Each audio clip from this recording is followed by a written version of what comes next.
Welcome to G20 The Indian Story, a special series of interviews with key people involved in the preparatory process. Our guest today is Ambassador Dr Mohan Kumar, who is presently in the Jindal University, International Affairs and Global Initiatives. He was a former ambassador to France and also Bahrain, and he is a well-acknowledged thinker, writer, and diplomat. Welcome, Dr. Mohan Kumar. Sir, thank you very much. I read your recent piece about the prospects of the G20 Summit. You're fairly optimistic, I think, that it will achieve several things. But many questions remain, particularly the issue of the Russia-Ukraine war, which, strictly speaking, is not on the agenda of the conference. G20 is not the Security Council, though I wish it was, because G20 seems to be more representative, and without the veto, to me, it is a dream Security Council. Anyway, that apart. But as you say, whatever happens on 9th and 10th, give it to the Indians. This is how you start. Can you explain it? What have the Indians done so far? In my conversation with the Italians, the Saudis, the Indonesians, and also the Brazilians, and by the way, I must tell your audience that the Brazilians are viewing Indian leadership with some trepidation because they have been openly telling me, listen, we can't do all this that you have done. I think what we have done is to take the G20 to the different corners of the country. And while some might argue that maybe overdoing it, my own sentiment is, I think we have taken a lot of pride in hosting the event. We have invested in showcasing India, and I'm absolutely sure this investment will pay returns in the medium to long term. So from a tourism, investment, and trade perspective, I think India has put its best foot forward. I don't think the logistics, the hospitality, and just the sheer variety of the venues can ever be replicated in the G20. So that part of it, you must give full marks to the government and to the Indian officials who I think have worked day and night to make this happen. Having said that, I think you have to divide the substantive outcome into two parts. One is, as you said, Ukraine. The other, as you say, is the rest. I would prefer to call it the rest. I think I expect a substantive outcome in the rest of the agenda. That's why I'm optimistic about the G20 meeting on 9th and 10th. And I'm happy to explain in detail what I mean by the agenda of the rest. But on Ukraine, you're right. I think we continue to have a problem. The same language which everyone agreed in Bali, suddenly Russia and China are saying they do not agree with the language. Except, I believe one paragraph now they have agreed, according to a report I saw, 3 and 4. The third, apparently there is an agreement, but fourth is still creating problems. Yeah. Correct, sir. One paragraph, which I think previously they disagreed to, you're quite right. It talks of the UN principles, territorial integrity, and Prime Minister's famous words. Yes. Not the time for. Yeah, today's era is not the era of war. But even so, I think the G7 insistence that there must be a paragraph on Ukraine is, I think, the key challenge for India. But I think India will do its best to be the bridge between the North and the South. But ultimately, if countries cannot agree to language on a consensus basis, I don't think you can blame the host for it. That's what I'm trying to say. And that is why I remain largely optimistic. You're quite right. But you may not blame the host, but you may wish that India could do that, because you and I have seen many international conferences. India has always played a moderating role. That is why I think there is an expectation that India might be able to do something. But as you said, this should not be the yardstick by which we measure the G20 conference. I absolutely agree with the last part of what you say. It should not be. But responding to your important point about why India has not been able to play a mediatory role, if you like, My sense is Prime Minister Modi tried in the initial stages, when the students were being evacuated. I think he was having a conversation with both leaders. My sense is that very quickly, Prime Minister Modi and India came to the conclusion that it was impossible to play a mediatory role because the positions were far apart. Of course, there are others who came to the same conclusion, which is South Africa tried its hand, Saudi Arabia tried its hand, everybody has tried. I mean, Lula tried from Brazil. I pay credit to Indian diplomacy for coming to this conclusion early on that the positions between Russia and Ukraine are unbridgeable. And everything that I have seen since then makes me believe that our assessment was correct, because there is absolutely no chance of a diplomatic solution in the near future. Both sides believe there is something to be gained in fighting it out in the battlefield. I suppose this is because of the situation on the field, in the field, because neither thinks that it is going to lose. So only if somebody feels that I'll lose unless I take this opportunity, he will not go to the negotiating table. Both sides feel that they are going to win.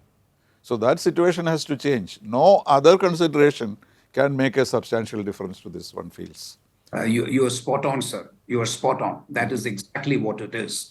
But looking at the conference from the other perspective, as you say, the other issues, have we tried to reform the multilateral system indirectly through G20?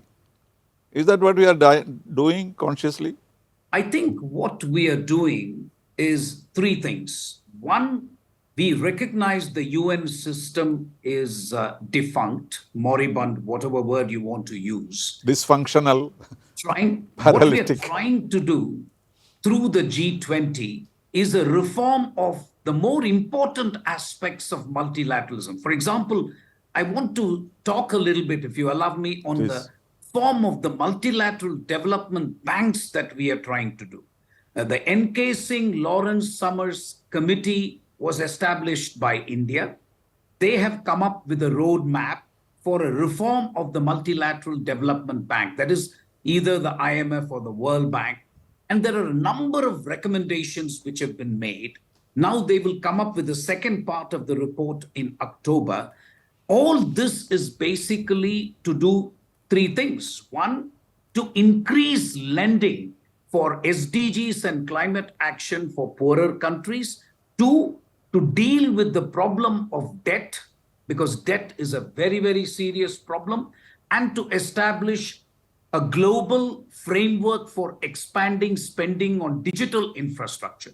So this is how we are being both the voice of the global south and reforming multilateralism. Reforming multilateralism, I don't think you should look for words like a reform of the UN Security Council, etc. That you may find a little bit of rhetoric and boilerplate language. But I think what India is doing is, in my view, significantly more important, which is make available funding through the multilateral development banks for climate change action for poorer countries and for SDGs. Aren't we then playing into the hands of the Chinese, who have been trying to do this through BRICS, the establishment of a bank, a development fund?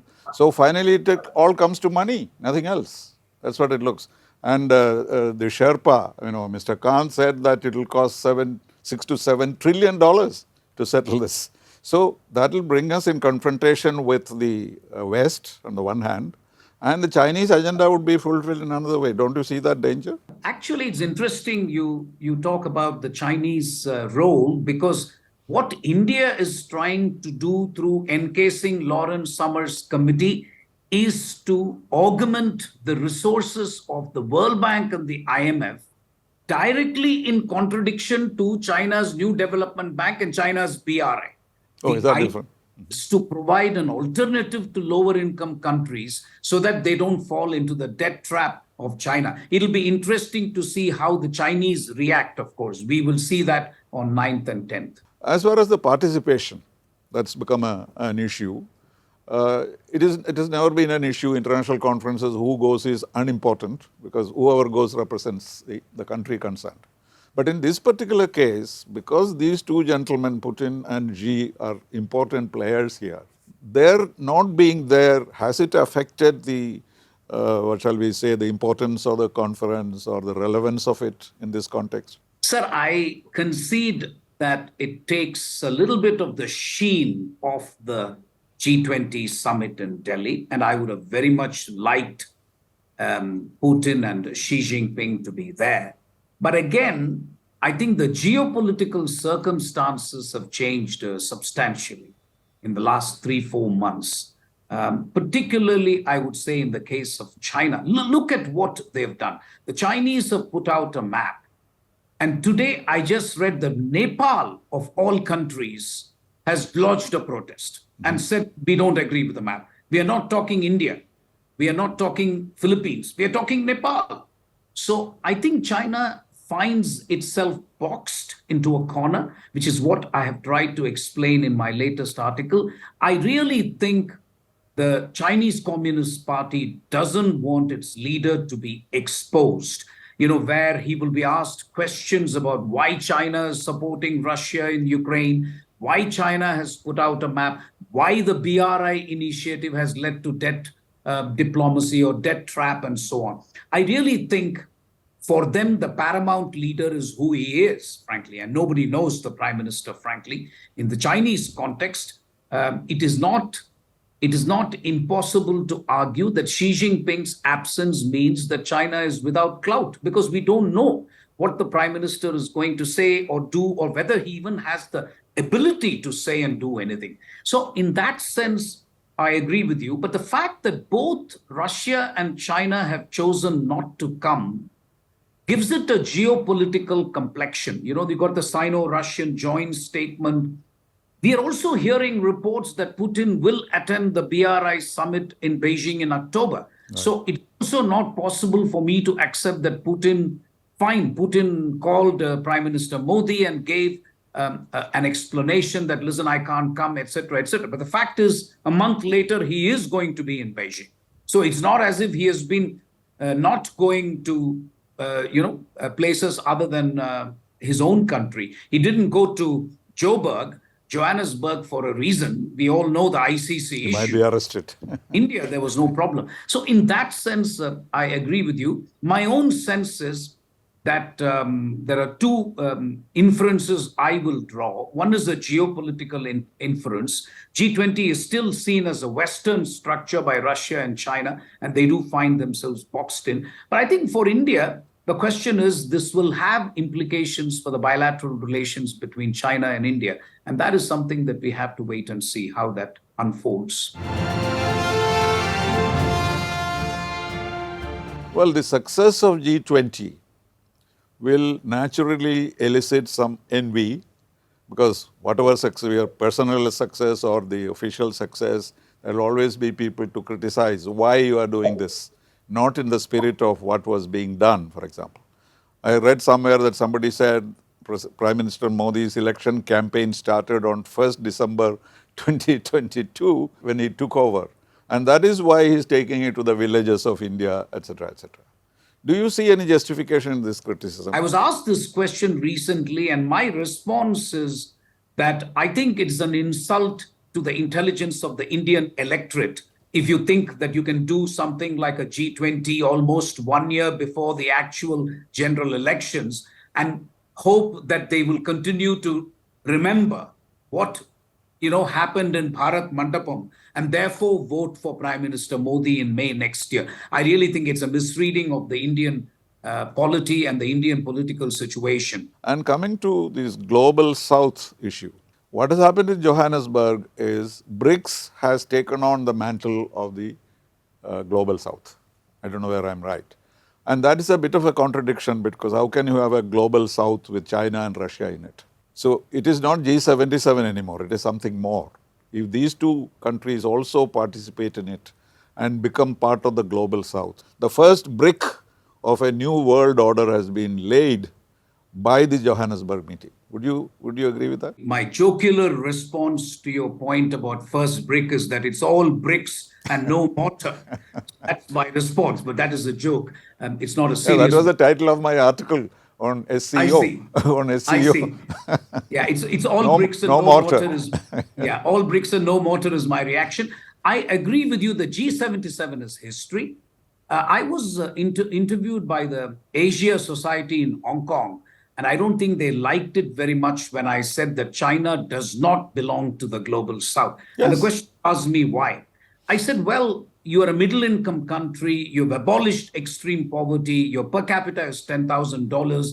I don't think you can legitimately claim to be part of the global south. I said the global south will look upon China as a lender, as a creditor, as a project assistance giver, but not as a leader of the global south. That is my personal view. It remains my personal view. And I just give you one example of where I think we have done a tremendous job of providing leadership to the global south, and that is the digital public infrastructure, where I have mentioned that the group has been, I've been talking to Rudra Chowdhury of Carnegie, who also participates in that group. That group has worked extremely well.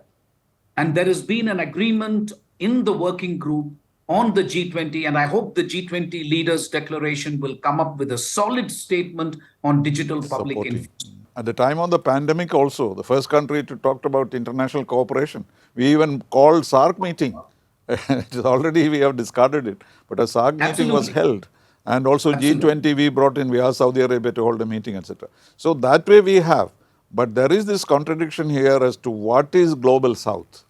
You know, we broadly speak about it. Russia also will not fit into that. As you know, China was never a member of G77. They always said China, 77 plus China. You remember the Geneva days. They always came in, but they were not a member of it. And the Chinese diplomats continuously used to say, and it became a joke, because he would say, we are a developing country and we shall always remain so. How stupid it is to say so. But what they are saying is that they will not develop. What they are saying is we will be with the developing world. So they have that dichotomy about their relationship with the South. So the development of the South is still an open question, you agree, or the I, leadership. I agree with you. There, I agree with you. It is up for grabs, the mantle of the global South leadership. I think it is something that we'll have to wait and see how the game unfolds. But I do, for example, I have suggested that India must call again all the 125 countries for the Voice of the Global South Summit, which we had in January, to seek their inputs for the G20 presidency. I have suggested we should have one more after the event, after the G20 summit, where the Prime Minister addresses the 125 countries, explains the efforts India made to get their priorities and concerns in the G20 declaration. Maybe we succeeded, maybe we failed, but we can at least explain to the 125 countries which participated in the Voice of Global South Summit that this is what we have done. It must not be a one-off summit. I think we should do it at periodic intervals, but I think they should do it after the G20 summit so that you explain to those 125 countries that this is what India has tried and to do in the G20. It is good to do that, but I would say it would exacerbate the tension between India and China. China proposed the expansion of the BRICS, specifically to get in their friends there. And Russia supported them, South Africa supported them. So India initially was rejecting it, but we accepted it because it was. And there is also that open question, others can also come.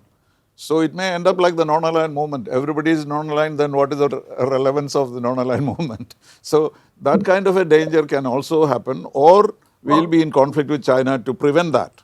And we will try to do various things in order not to expand it any further. So that possibility is also there if we are very open in seeking the leadership. I agree with you. There is a risk that you are running. That's what you're saying, and that's correct. But I would argue no initiative is risk-free, and this is worth trying. And we've done it once. It seems to me that if you just leave it like that, it would seem like a one-off thing that you did for the sake of pro forma. So I believe that dialogue must continue. Well, it's very much like the expansion of the Security Council also. We keep talking about it knowing fully well that this will not happen. So, because it is not because of the permanent five. you don't have two-thirds majority in the General Assembly. That is a fact that many people don't seem to realize. So something like that, I think we have to wait for our time and see how things develop. Well, thank you, Mohan, for this very interesting conversation. I know you have your finger in every pie, I notice. And so that's why I thought that your brain is worth picking. So thank you very much. I appreciate that. Thank you very much for having me, sir, and have a nice day. Very good. Thank you. G20 The India Story എന്ന ഈ പ്രത്യേക പരിപാടിയിലെ രണ്ടാമത്തെ interview ഇവിടെ അവസാനിക്കുകയാണ്. മറ്റ് G20 ഇൻ്റർവ്യൂസുമായി നമുക്ക് വീണ്ടും കാണാം അടുത്ത ദിവസങ്ങളിൽ. നമസ്കാരം. If you like this video, please like, share and subscribe to our channel.